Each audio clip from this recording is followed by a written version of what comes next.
Most people manifest the wrong way. I'm going to show you how to do it right. All manifestation really is a game plan. And I used these exact 7 steps to land a job last January. I've been a big believer in manifestation ever since I landed my first dream job in tech. Step 1 is to be very clear in your vision of what you want so you can recognize when it comes. For the job search, we need to do an audit. We need to know exactly what job titles we're looking for, where they're located. Is it remote? Is it hybrid?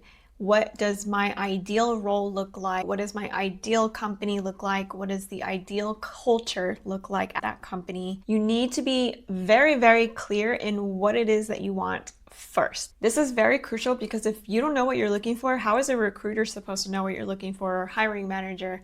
How are they supposed to know that you're the person that's right for this role if you don't even know yourself? Step 2, this one is the most important, and this is removing any limiting fears or beliefs that you may have surrounding this job and your capability to be in that role. This step is probably the most crucial and the one that most people struggle with. Just like we identified the role that we're looking for, we need to identify the beliefs that we may have that are stopping us from obtaining that. This requires some deep inner work within yourself to figure it out. It's going to be different for everyone, so can't really give general advice here. The way that you can identify these self-limiting fears or beliefs is pay attention to when your body tenses, to when certain people talk about certain things. One thing I've learned about limiting beliefs or fears is that sometimes we may not recognize them, but if we take the time to ask, what is holding me back?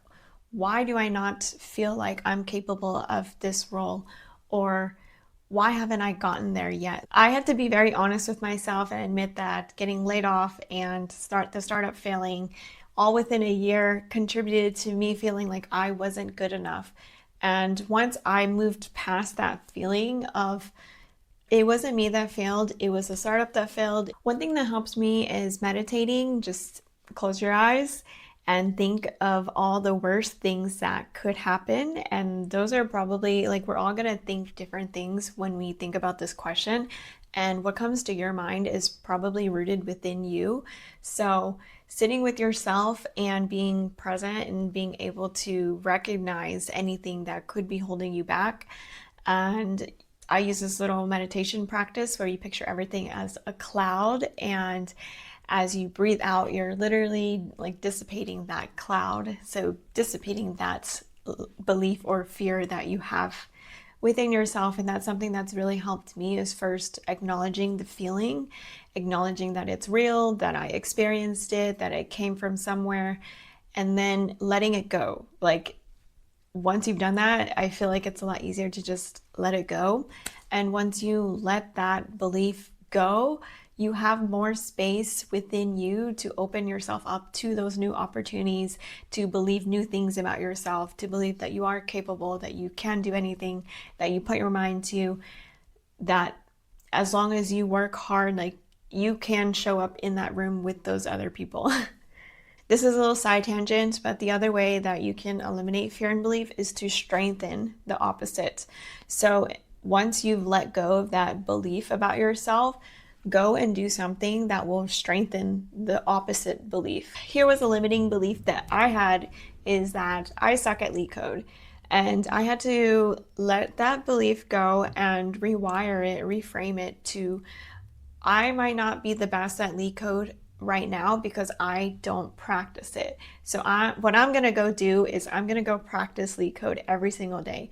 And in 3 months, like, I could do leak code mediums more than I could do before. Now, step 3 is aligning your behavior with your vision. We've identified the role that we want. We believe that we can achieve it. And now what we need to do is align our behavior with the person that is in that role so that we can receive it. Update your resume, your LinkedIn, your elevator pitch to align with that job title that you want. A little tip that I found on LinkedIn is to delete your open to work, maybe like every month or so, And what that does is it refreshes you, puts you back at like the top of the search results. If you're looking for a remote role, what I have found very helpful is to go into ChatGPT or Gemini or Perplexity is what I personally use, and have it search the web for the top 5 cities for this skill. In my case, I put React developer because that's what I wanted. And it gave me Seattle, San Francisco, Atlanta, New York, and Austin. So those are the top 5 cities that I put in for my open to work. The reason we do this is so we can target those cities that are actively hiring for a React developer. If I were to put it in Dallas, that's not going to serve me because Dallas is not looking for React developers. Now we also need to establish our online presence. Danny's LinkedIn course is really good for this. Taylor Desson gives really good job tips. We want to make sure that we establish our online presence as a person in this role so that when a recruiter calls at any time, we'll be ready to have that conversation, begin networking, posting on LinkedIn, having coffee chats, connecting with managers or recruiters, having informational interviews saying, hey, I'm interested in this role. Whether you like it or not, LinkedIn is going to be your friend during this job search.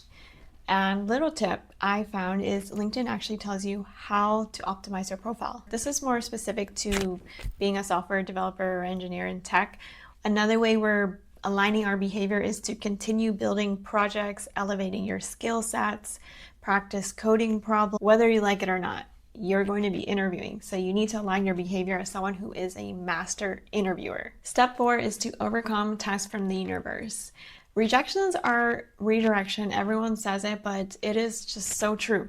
Like that rejection that you got will end up being the greatest thing that happens to you because you will reflect on what just happened, how you can improve, and you'll take that and bring it into your next interview or your next job or whatever it may be, but you're going to take it, learn from it, and then continue to level yourself up. So it is just redirecting you towards the path that you actually should be on. So don't take it personal. Companies have their processes. They need to make sure that they're finding the right fit. You also need to make sure that you're finding the right fit. It's testing your certainty and knowing what it is that you want and knowing to walk away from what is not right for you. Every no that you get is just a test. And when you learn to look at it that way and realize that it is just a test and I can overcome it. Step 5 is gratitude. Gratitude is so important for just your daily life, but especially in the job search, we have to remember to be grateful for just getting the interview, for putting ourselves out there, for showing up. I want you to journal your daily wins, whatever that win may be. Find a win every single day. I've been building out my app where you can do this and share it with the community. It's been so great to see people getting offers and stuff on there. The other way of gratitude journaling that I love to do is to journal as your future self. I'm so grateful I got an offer as a software developer at a Fortune 500 company. I feel excited when the offer comes through my email and it is for X amount, and then read that every single day. Step 6 is to turn envy into inspiration. If you stuck with me until this point, I promise it's going to be worth it. The best things in life are not easy, and that's why manifestation is not just putting a thought out there and believing that it's going to come true. You need to actually put in the work to get there. And that's why most people manifest wrong. So if you're still here, you want to manifest right. When you see other people getting jobs, getting interviews, landing promotions, be happy for them and use that as inspiration that you can do the same thing. Like no one is any specialer than, I don't know if that's a word, but any specialer than anyone else. If you see someone doing it, that's just a sign that you can do it too. I full-heartedly believe that you can do anything that you put your mind to, and when you're happy for other people, that comes back around to you. If you're putting out good energy into the universe, then the universe is a mirror and it's going to mirror back good energy at you, but vice versa. We're at the very end now. This is step 7, trust in the universe. If you're following all of these steps, the only thing left to do now is to trust in the universe. It's going to happen for you. It's only a matter of time. But what is meant for you will find you. It cannot miss you. point blank. Saying trust in the universe feels a bit vague, right? But how you do this is you continuously work on your mental health. You cannot show up as your best self if you do not actively work on yourself. Mental health plays a crucial step. This includes exercise, nutrition, sleep. We need to be ready to show up as our best self in interviews, and how you do that is by your daily habits to show love to yourself, take care of yourself. This way we can show up with good energy, not coming from a scarcity mindset of lack or fear, but we show up with abundance. We do these things so we can bring good energy and feel confident about ourselves, and that the job that we want is just waiting for us. Trust that whatever is meant for you will find you at the point in life that you are ready to receive it. Every interview will teach you something, and that opportunity is either yours, or maybe you're not ready for that opportunity yet. Just take time to reflect on what it is that could be stopping you. Ask an outside, non-biased perspective on what your weakness could be. Work on strengthening it, because everything can be strengthened. Remember that the mind is the most powerful thing in this world, so believe in yourself and believe that it's possible for you. If you're job searching right now, I hope that these tips help you. Drop in the comments if there's anything that you ever need help with, or if you have tips for someone else who may be watching this. And just know I'm rooting for you all.